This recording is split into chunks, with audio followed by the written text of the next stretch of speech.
નર્મદાની વાત કરી, ટેકનિકલી લગભગ નર્મદા પતી ગયેલી છે, દરવાજા પણ તૈયાર છે. આપ કાલે પીએમ બનીને કોઈને કહી શકો કે નર્મદાની જે ફોર્માલિટી કરવી હોય એ કરી શકાય. પાણી જે ખેડૂતોને આપવાનું છે એ મુદ્દો રહેશે. હાઈટ તો વધશે, દરવાજા બી મુકાશે. એવી રીતે સૌરભભાઈ, ભારત સરકાર ઈસ્ટર્ન કોલ ફિલ્ડને બદલે વેસ્ટર્ન કોલ ફિલ્ડમાંથી ગુજરાતને કોલસો આપવા આમ તેમ હવે લાવજો, કોઈ નાની પાડે.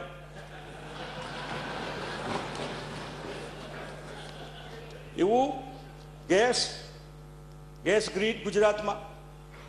હું આ એટલા માટે ગુજરાતના મુદ્દા કહું છું કે હવે ગુજરાત આશા રાખશે ગુજરાતી પાસે. એટલે gas grid, crude royalty, petrochemical hub Gujarat બનવું જોઈએ. 2009માં બની જવું જોઈએ.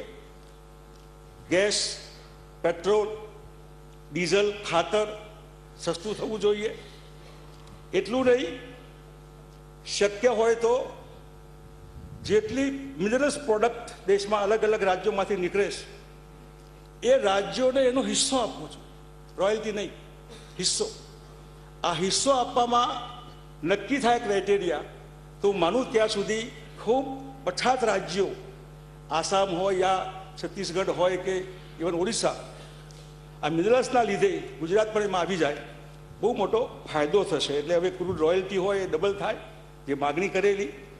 મેટ્રો રેલ પ્રોજેક્ટ ક્યાં છે ક્યાં નહીં, કરી શકાય. લોકોની આશાઓ છે કે આપણે પણ ત્યાં મેટ્રો હોવી જોઈએ. હવે કોઈ આડું નથી આવવાનું, સરકારી તમારી છે. એટલું નહીં, એના સિવાય બાકીના જે કેન્દ્ર સરકારના સેન્ટ્રલ સેલટેક્સ જે ગુજરાતના ભાગે આવવાના નાણાં હતા એ બી માગીને આપણે થાક્યા તો પણ ભારત સરકારે નથી આપ્યા. મનમોહનસિંહજી હતા એટલે નહોતા બોલતા, હવે તો બોલવું પડશે. બોલતા વડાપ્રધાન છે આપણા. સેન્ટર ફોર કોટન એક્સેલન્સ, દેશમાં ગુજરાતનો કપાસ પકવતો ખેડૂત ખૂબ સારી ક્વોલિટી એક્સપોર્ટ કરી શકાય એવું એને ધ્યાનમાં રાખીને જે કંઈ સેન્ટર ફોર કોટન એક્સેલન્સ સ્થાપવું જોઈએ એ પેન્ડિંગ અરજી છે, એ પૂરી થાય. સર્વ શિક્ષા અભિયાનના 2200 કરોડ કરતાં વધારે રૂપિયા છે, લઈ આવાય. ગીર સેન્ચુરી 270 કરોડનો જે રોડનો પ્રોજેક્ટ છે કિલોમીટરનો, 600 કરોડ રૂપિયાનો આશરે લગભગ, એ બી પૂરો થાય. અંકલેશ્વર, અમદાવાદના વટવા વિસ્તારના જે કંઈ પોલ્યુટેડ એરિયાસ એની જે માગણી હતી એ પૂરી થાય. મરીન ઇન્સ્ટિટ્યૂટ, આવડો મોટો સમુદ્ર કિનારો લગભગ 1600 કિલોમીટરનો, એમાં સારા એવા વિસ્તારમાં મરીન ઇન્સ્ટિટ્યૂટની સ્થાપના થાય. હવે કોઈ આડે આવવાનો સવાલ નથી આવતો એમાં. અને બાકીના બહુ વિગતમાં હું નથી જતો, પણ જે અપેક્ષાઓ છે લોકોની કે ભ્રષ્ટાચાર નાબૂદ થશે, મિકેનિઝમ શું હોઈ શકે, પારદર્શકતા એટલી હોય કે લોકોને ખબર પડે કે કરપ્શન ચાલી રહ્યો છે, એ નાબૂદીમાં પહેલું પગલું કાલે જ ભરવું પડશે. મતલબ પીએમ થયા પછી તરત જ લોકોને રિયલાઇઝ થશે કે હા હવે એક એક્ટ શરૂ થયું. દાઉદ ક્યાંક અફઘાનિસ્તાનમાં ગયો સાહેબ,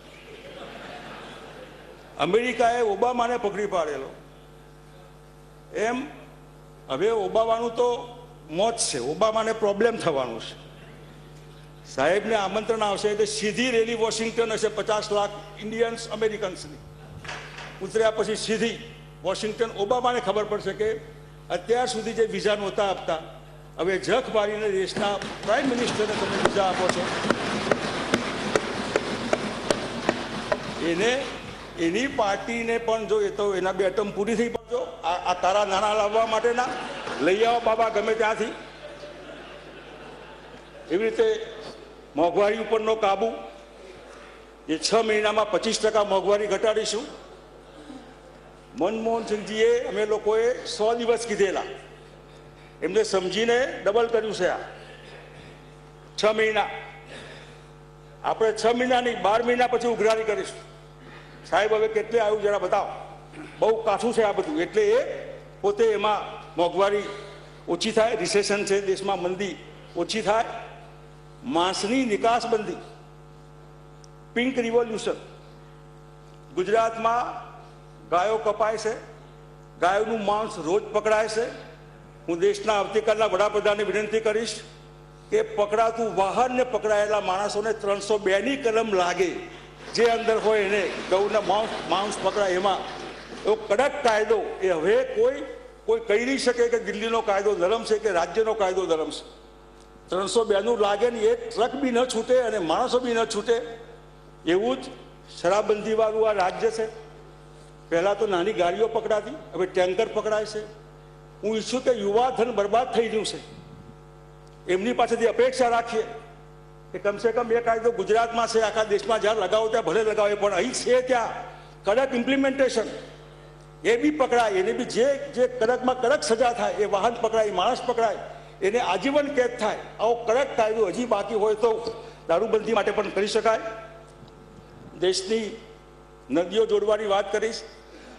ભલે મેનકાબેને વિરોધ કર્યો હોય, પણ એ જો સાકાર થાય તો બહુ સારો પ્રોજેક્ટ છે. ભારત ચીન અને સંરક્ષણની સંધિ, બે પડોશી રાજ્યો મહત્વના, બાંગ્લાદેશને બહુ મહત્વ નથી આપતો.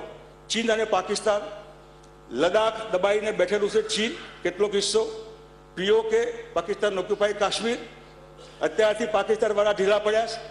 આપણે ઈચ્છીએ કે હજી પણ ઢીલા પડીને જે કંઈ આપણે માગણી હોય માગણીમાં સાકાર થાય એવો પ્રયત્ન થાય. કાવેરી ને ગંગાનું મિલન થાય.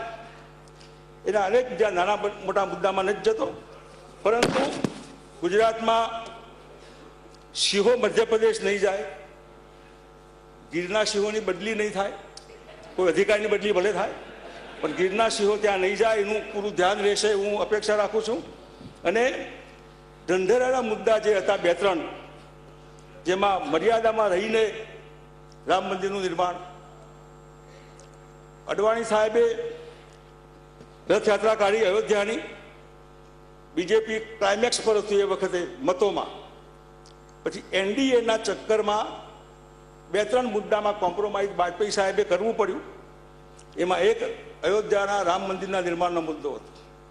બંધારણની મર્યાદામાં રહીને હવે NDA સપોર્ટ આપે, સારી વાત છે, ના આપે તો બહુમતી છે, એ બહુમતીના આધારે બંધારણની મર્યાદામાં રહીને અયોધ્યામાં રામ મંદિર થાય. કાશ્મીરના પંડિતો પાછા શ્રીનગર જાય. બહુ મુદ્દો વર્ષોથી દયા આવે આપણને, જમ્મુમાં એમની હાલત જોયા પછી. હવે કોઈ ના કહેનાર નહીં હોય, ના કહેનાર હોય તો ખબર પડે કે ના કેમ પાડે તું. હવે અમારા કાશ્મીરના પંડિતોને ત્યાં વસાવો, ફરજિયાત વસાવવા પડશે. Zee 24 तास रहा एक पाउल पुढे.